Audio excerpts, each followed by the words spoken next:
ଆଜିର ପ୍ରସଙ୍ଗ ଏଥିରେ ଆଜି ଶୁଣନ୍ତୁ ଶିଶୁ ସୁରକ୍ଷା ପାଇଁ ଆଇନ ବ୍ୟବସ୍ଥା। ଆଲେଖ୍ୟ ଆଇନଜୀବୀ ଗଙ୍ଗାଧର ସାମଲ, ଉପସ୍ଥାପନାରେ ମୁଁ ମଳୟ ରଞ୍ଜନ ମିଶ୍ର।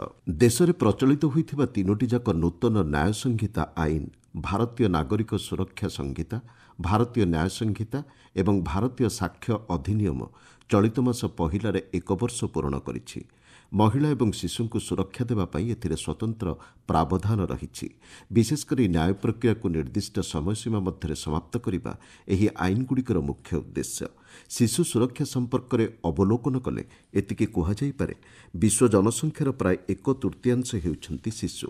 ସେମାନେ ମାନବ ଜାତିର ଭବିଷ୍ୟତ। ଏହି ଅମୂଲ୍ୟ ସମ୍ପଦକୁ ଠିକ୍ ଭାବେ ଲାଳନ ପାଳନ କରି ଗଢ଼ି ତୋଳିବା ଦାୟିତ୍ୱ ସମାଜର ପ୍ରତ୍ୟେକ ଲୋକଙ୍କର କର୍ତ୍ତବ୍ୟ। କିନ୍ତୁ ସେମାନଙ୍କ ଶୈଶବକୁ ଆମେ ଠିକ୍ ବାଟରେ ନେଇପାରୁନାହୁଁ। ଶୈଶବ କଟୁଛି ନିଷ୍ଠୁର, ପୀଡ଼ନ, ଶୋଷଣ, ଉପେକ୍ଷା, ପ୍ରବଞ୍ଚନା, ଲାଞ୍ଛନା, ଅଯତ୍ନ, ଅବହେଳା ଏବଂ ଅନୁପଯୁକ୍ତ ପରିବେଶରେ। ସେମାନଙ୍କ ମୁକ୍ତି, ମର୍ଯ୍ୟାଦା, ଅଧିକାର ଏବଂ ସେମାନଙ୍କ ସୁରକ୍ଷା ଓ ନିରାପତ୍ତା ପାଇଁ ଭାରତୀୟ ସମ୍ବିଧାନରେ ବହୁ ଆଇନ ଓ ବ୍ୟବସ୍ଥା ପ୍ରଣୟନ କରାଯାଇଛି। ପୃଥିବୀକୁ ଭଲ ଭାବେ ଟିକେ ବୁଝିବା ପୂର୍ବରୁ ଶସ୍ତା ଏବଂ ସହଜଲଭ୍ୟ ଶ୍ରମିକ ଭାବେ କାମ କରି ଶୋଷଣ ଏବଂ ଦୁଷ୍କର୍ମ କବଳିତ ହୁଅନ୍ତି ସେମାନେ। ତଥାପି ସେମାନଙ୍କ ପାଖେ ପାଖେ ଆଇନ ରହିଛି। ଆନ୍ତର୍ଜାତିକ ମାନବିକ ବ୍ୟବସ୍ଥା ଶିଶୁ ସୁରକ୍ଷାକୁ ଜୀବନ ରକ୍ଷାର ଅଧିକାର ହିସାବରେ ସ୍ୱୀକୃତି ପ୍ରଦାନ କରିଛି। ଭାରତୀୟ ସମ୍ବିଧାନରେ ଶିଶୁଙ୍କ ପାଇଁ କେତୋଟି ଅଧିକାର ଶିଶୁମାନଙ୍କ ପାଇଁ ନିର୍ଦ୍ଦିଷ୍ଟ ଧାରାରେ ନଥିବଦ୍ଧ ହୋଇ ରହିଛି। ଶିଶୁଙ୍କ ପାଇଁ ଅଧିକାର ଧାରା 14ରେ, ବୈଷମ୍ୟହୀନତାର ଅଧିକାର ଧାରା 15ରେ, ମହିଳା ଏବଂ ଶିଶୁଙ୍କ ପାଇଁ କେତେକ ବିଶେଷ ସୁବିଧା ସୁଯୋଗ ସୃଷ୍ଟି କରିବା, ଜୀବନ ଓ ବ୍ୟକ୍ତି ସ୍ୱାଧୀନତାର ଅଧିକାର, 6ରୁ 14 ବର୍ଷ ମଧ୍ୟରେ ଥିବା ଶିଶୁଙ୍କ ପାଇଁ ଅବୈତନିକ ଏବଂ ଆବାସିକ ଶିକ୍ଷାର ଅଧିକାର, ଶିଶୁ ଚାଲାଣ ଓ ବଳପୂର୍ବକ ଶିଶୁ ଶ୍ରମ ସୁରକ୍ଷା ଅଧିକାର, ସଂଖ୍ୟାଲଘୁ ସମ୍ପ୍ରଦାୟର ସ୍ୱାର୍ଥ ରକ୍ଷାର ଅଧିକାର, 14 ବର୍ଷ ବୟସ ପୂର୍ବରୁ କାରଖାନା, କୋଇଲା ଖଣି ଏବଂ କୌଣସି ପ୍ରକାର ବିପଜ୍ଜନକ କାର୍ଯ୍ୟ ନିବୃତ୍ତିର ଅଧିକାର ଆଦି ବିଭିନ୍ନ ପ୍ରକାର ଅଧିକାର ଧାରା ସମ୍ବିଧାନରେ ଉଲ୍ଲେଖ ରହିଛି। ଶିଶୁ ଅଧିକାରର 54ଟି ଧାରା ମଧ୍ୟରୁ ଆଉ କେତୋଟି ଧାରା ହେଉଛି ଅର୍ଥନୈତିକ ଯୌନ ଶୋଷଣରୁ ସୁରକ୍ଷା ଅଧିକାର, ସ୍ୱାଧୀନ ଚିନ୍ତା, ବିବେକ ଓ ଧର୍ମର ଅଧିକାର, ଶିଶୁ ସଂକ୍ରାନ୍ତ ବିଷୟରେ ନିଜର ମତ ପ୍ରକାଶ ଅଧିକାର ଏବଂ ସ୍ୱାସ୍ଥ୍ୟସେବାର ଅଧିକାର।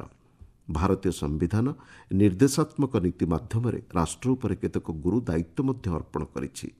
ଶିଶୁମାନେ ସୁସ୍ୱାସ୍ଥ୍ୟକର ପରିବେଶରେ ସ୍ୱାଧୀନ ଭାବେ ମର୍ଯ୍ୟାଦା ସହକାରେ ଯେପରି ଅଗ୍ରଗତି କରିବାର ସୁବିଧା ପାଇବେ, ସେଥିପାଇଁ ଶୈଶବରୁ କୈଶୋର ଯାଏଁ ସବୁର କମ୍ ଅପବ୍ୟବହାର ଏବଂ ନୈତିକ ଅବକ୍ଷୟରୁ ସୁରକ୍ଷିତ ରଖିପାରିବେ, ସେ ବ୍ୟବସ୍ଥା ସମ୍ବିଧାନର ଧାରା 39( ਚ)ରେ ଉଲ୍ଲେଖ ରହିଛି। ପ୍ରାକ୍ ଶୈଶବରୁ 6 ବର୍ଷ ପର୍ଯ୍ୟନ୍ତ ସବୁ ଶିଶୁଙ୍କୁ ଶିକ୍ଷାକୁ ସୁନିଶ୍ଚିତ କରିବା ପାଇଁ ଧାରା 45ରେ ଉଲ୍ଲେଖ କରାଯାଇଛି। ଶିଶୁମାନଙ୍କୁ ଅଶାଳୀନତା ଶୋଷଣରୁ ସୁରକ୍ଷା ଦେବାକୁ ହେଲେ 5ଟି ବିଷୟରେ ପିଲାମାନଙ୍କୁ ସଚେତନ କରାଇବାକୁ ପଡ଼ିବ। ସେଗୁଡ଼ିକ ହେଲା ପ୍ରତିରୋଧ, ସର୍ବୋତ୍ତମତା, ଅଂଶୀଦାରିତା, ସୁରକ୍ଷା, ପିତାମାତାଙ୍କ ଦାୟିତ୍ୱ, ଖରାପ ପରିସ୍ଥିତିରେ ସେମାନେ ନିଜକୁ ଖାପ ଖୁଆଇବା। ଶିଶୁ ଶ୍ରମ ନିଷେଧ ଓ ନିୟନ୍ତ୍ରଣ ଆଇନ 1986 ଶିଶୁଙ୍କୁ ଶ୍ରମଦାନରୁ ବିରତ ହେବାକୁ ଉଦ୍ଦିଷ୍ଟ। ବାଲ୍ୟ ବିବାହ ବନ୍ଦ କରିବା ଏବଂ ଶିଶୁଙ୍କୁ ଅଧିକାରରୁ ରକ୍ଷା କରିବା ନିମନ୍ତେ ବାଲ୍ୟ ବିବାହ ନିଷେଧାଜ୍ଞା ଆଇନ 2006 ଉଦ୍ଦିଷ୍ଟ। ଯୌନ ନିପୀଡ଼ନ, ଯୌନ ଯାତନା, ଅଶ୍ଳୀଳ ଆଚରଣରୁ ଶିଶୁଙ୍କୁ ରକ୍ଷା କରିବା ପାଇଁ ଶିଶୁ ସୁରକ୍ଷା ଆଇନ 2012ରେ ବ୍ୟବସ୍ଥା ରହିଛି। ଏହି ଧରଣର ଅପରାଧର ବିଚାର ପାଇଁ ଏବଂ ଏ ସମ୍ପର୍କିତ ବା ଆନୁଷଙ୍ଗିକ ବିଷୟଗୁଡ଼ିକ ପାଇଁ ବିଶେଷ ଅଦାଲତର ମଧ୍ୟ ବିଧାନ ରହିଛି। ଶିଶୁ ସୁରକ୍ଷା ଆଇନ 2013 ଏକ ଗୁରୁତ୍ୱପୂର୍ଣ୍ଣ ଆଇନ, ଯାହା ଶିଶୁଙ୍କ ଅଧିକାର ଏବଂ ସୁରକ୍ଷା ପ୍ରତି ଏକ ଭିତ୍ତି ସ୍ଥାପନ କରେ। ଏହି ଆଇନ ମାଧ୍ୟମରେ ଶିଶୁ ଅଧିକାର ସୁରକ୍ଷା, ଶିଶୁ କଲ୍ୟାଣ ନିଶ୍ଚିତ କରିବା ଏବଂ ସମସ୍ତ ପ୍ରକାର ହିଂସା, ଶୋଷଣ ଏବଂ ଅବହେଳାକୁ ପ୍ରତିରୋଧ କରାଯାଇଥାଏ। ଏହି ଆଇନ ମୂଳତଃ 3ଟି ଦିଗ ଉପରେ ପର୍ଯ୍ୟବେସିତ। ଶିଶୁର ମୌଳିକ ଅଧିକାର ଯେପରିକି ବଞ୍ଚିବାର ଅଧିକାର, ଶିକ୍ଷାର ଅଧିକାର, ସ୍ୱାସ୍ଥ୍ୟସେବାର ଅଧିକାର ଏବଂ ଖେଳାଖେଳିର ଅଧିକାରକୁ ନିଶ୍ଚିତ କରିଥାଏ। ଏହି ଆଇନ ଶିଶୁ କଲ୍ୟାଣ ଆଇନ ଶିଶୁଙ୍କ ଶାରୀରିକ, ମାନସିକ ଓ ସାମାଜିକ ବିକାଶ ପାଇଁ ପ୍ରୟୋଜନୀୟ ବ୍ୟବସ୍ଥା ଗ୍ରହଣ କରେ।